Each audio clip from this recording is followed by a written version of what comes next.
આ પ્રદેશ કોંગ્રેસ પ્રમુખ તરીકેની આપની સાથે આ છેલ્લી મારી પ્રેસ કોન્ફરન્સ છે. હું કહીશ કે કંઈક મારી નબળાઈ તો રહી કે જેથી વિજય ના થયો. નિષ્ફળતા મળ્યા પછી પણ આ નાની છે એમ કરીને પદ પર ચોંટી રહેવાની માનસિકતા ક્યારેય નથી રહી. હું એક કાર્યકર્તા તરીકે કામ કરતો રહીશ. કોઈ રીઝન જુદું નથી ને મેં રાજકારણ બે રીઝનથી કર્યું નથી. હું જે માનું છું એ બોલું છું ને બોલું છું એ કરું છું. મેં ક્યારેય દોગલાપણવાળી રાજનીતિ કરી નથી. પરિણામ નથી આવી શક્યું એની જવાબદારીનો હું સ્વીકાર કરું છું. કડી અને વિસાવદરની ચૂંટણીનું પરિણામ એ અમારા માટે ખૂબ ખરાબ અને આઘાતજનક છે. આ ચૂંટણીઓ પહેલાં બંને જગ્યાએ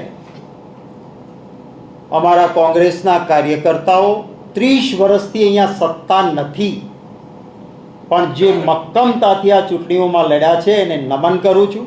આ અમારી મૂડી છે. આ કાર્યકર્તાઓ ડર્યા નથી, વેચાયા નથી, દબાયા નથી, મક્કમતાથી લડ્યા. હાર અને જીત થાય, પરંતુ કોંગ્રેસ પક્ષમાં મોરલ રિસ્પોન્સિબિલિટી નામની એક વસ્તુનું પાલન થયા કર્યું છે. કડી અને વિસાવદર બંને ચૂંટણીઓ ખૂબ મહેનતથી લડાઈ, એનો યશ મારા કાર્યકર્તાઓને છે. પરિણામ નથી આવી શક્યું એની જવાબદારીનો મેં સ્વીકાર કર્યો છે અને મેં થોડા સમય પહેલાં જ અમારા ઓલ ઇન્ડિયા કોંગ્રેસ કમિટીના પ્રેસિડેન્ટને મારું રાજીનામું મોકલી આપ્યું છે કે પરિણામ નથી આવી શક્યું એની જવાબદારીનો હું સ્વીકાર કરું છું. અને આજે જ અત્યારે જ આ પ્રદેશ કોંગ્રેસ પ્રમુખ તરીકેની આપની સાથે આ છેલ્લી મારી પ્રેસ કોન્ફરન્સ છે.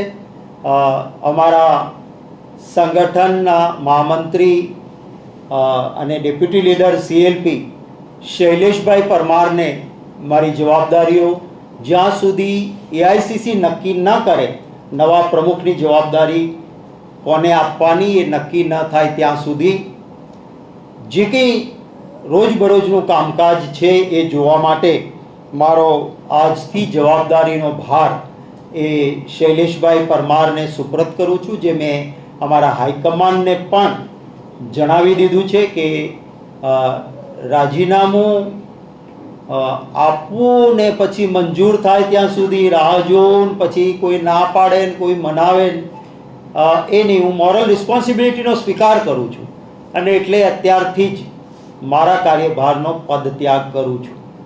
આજથી 30 વર્ષ પહેલાં આવો જ એક પ્રસંગ થયો હતો અને જ્યારે મિનિસ્ટર તરીકે રાજીનામું આપ્યું હતું ત્યારે પણ ચીફ મિનિસ્ટર રાજીનામું મંજૂર કરે એની રાહ જોયા વગર મિનિસ્ટરની ગાડી, બંગલો સોંપીને વિધાનસભાના ક્વાર્ટરમાં રહેવા ગયો હતો. એ જ રીતે અત્યારથી જ હું પ્રદેશ કોંગ્રેસ સમિતિના પ્રમુખ તરીકે મારી જવાબદારીઓ ભાઈ શૈલેષભાઈને ત્યાં સુધી કે જ્યાં સુધી AICC નક્કી ના કરે બીજું નામ, ત્યાં સુધી એમને સોંપું છું. હું ખાસ આભાર માનીશ અમારા AICCના પ્રેસિડેન્ટ મલ્લિકાર્જુન ખરગે સાહેબનો, અમારા જનરલ સેક્રેટરી ઓર્ગેનાઇઝેશન વેણુગોપાલજી, સતત જેમનું માર્ગદર્શન અને એક લડાયક રીતે વિચારધારા માટે લડે છે એવા રાહુલ ગાંધીજીનો, અને સતત એક વડીલ ભાઈ તરીકે જેનો પ્રેમ અને સહયોગ મળ્યો છે એવા મુકુલ વાસનિકજીનો ખૂબ હૃદયપૂર્વક આભાર માનું છું કે સતત માર્ગદર્શન મળતું રહ્યું. મારા વહાલા ગુજરાતીઓનો પણ આભાર માનું છું. જે દિવસે ચાર્જ લીધો ત્યારથી 2 વર્ષ સુધી ગુજરાતીઓએ પણ જ્યાં ગયો ત્યાં પ્રેમ આપ્યો છે, એમનો પણ આભાર. પ્રેસ અને મીડિયાના મિત્રોએ ક્યારેક પણ બીજી કોઈ બાબત જોયા વગર 2 વર્ષ દરમિયાન મને ખૂબ સહયોગ આપ્યો છે. OTTના પ્લેટફોર્મ્સ, કોઈ યુટ્યુબર, અન્ય મિત્રોએ પણ, પ્રિન્ટ મીડિયા અને ઇલેક્ટ્રોનિક મીડિયાના મિત્રોએ પણ ખૂબ લાગણી બતાવી છે. માટે આપ સૌનો પણ આભાર. અને સૌથી વધારે મારા કોંગ્રેસ પક્ષના બબ્બર શેર જેવા કાર્યકર્તાઓ કે જેમણે હંમેશા મને પ્રેમ અને સહયોગ આપ્યો છે એ સૌનો ખૂબ આભાર માનું છું. કોઈ રીઝન જુદું નથી ને મેં રાજકારણ બે રીઝનથી કર્યું નથી. હું જે માનું છું એ બોલું છું ને બોલું છું એ કરું છું. મેં ક્યારેય દોગલાપનવાળી રાજનીતિ કરી નથી. કડીનું રિઝલ્ટ ફેવરેબલ આવ્યું હોત કમસે કમ એક સીટનું તો હું ચાલુ રહ્યો હોત પ્રમુખ તરીકે. એટલે ક્યારેય બીજું કારણ હોઈ શકે નહીં, છે નહીં.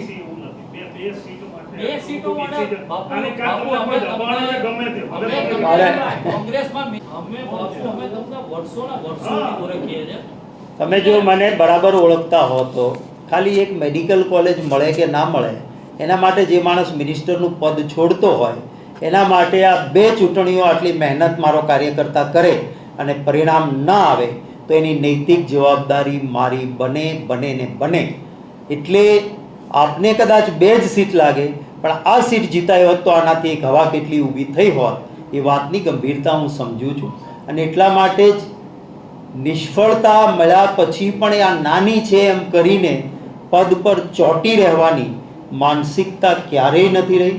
હું એક કાર્યકર્તા તરીકે કામ કરતો રહીશ અને અન્ય કોઈ કારણ હોત ને તો હું આપને કારણ પણ જણાવત કે આ કારણે હું રાજીનામું આપું છું.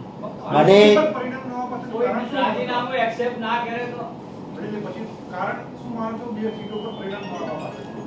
હું કારણોના વિશ્લેષણમાં નહીં પડું. અત્યારે જ્યારે હું નૈતિક જવાબદારીનો સ્વીકાર કરું છું ત્યારે અમે કેમ હાર્યા એની વાત કરવી એ મને વ્યાજબી નથી લાગતી. એટલા માટે હું એના ઉપર હું કહીશ કે કંઈક મારી નબળાઈ તો રહી કે જેથી વિજય ના થયો.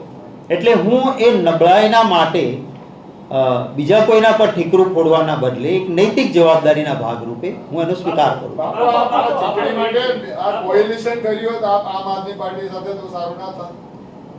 કોએલિશન કરવું કે ના કરવું એના અંગે પોલિટિકલ અફેર્સ કમિટીમાં લાંબી ચર્ચાના અંતે સર્કિટ હાઉસમાં બહુમતી સભ્યોની જે વાત હતી અને આમ આદમી પાર્ટીને અભિનંદન વિસાવદરમાં જીતવા માટે. અમારું નેશનલ લેવલ પર અલાયન્સ છે.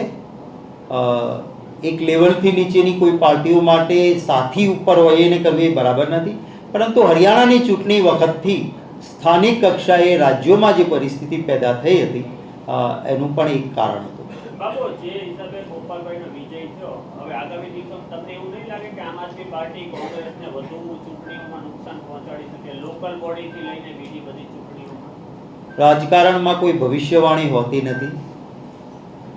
અમે સંસદ સાથે લડ્યા હતા, આ ચૂંટણી નથી લડ્યા. કાલની વાત આજે રાજનીતિમાં હોઈ શકતી નથી.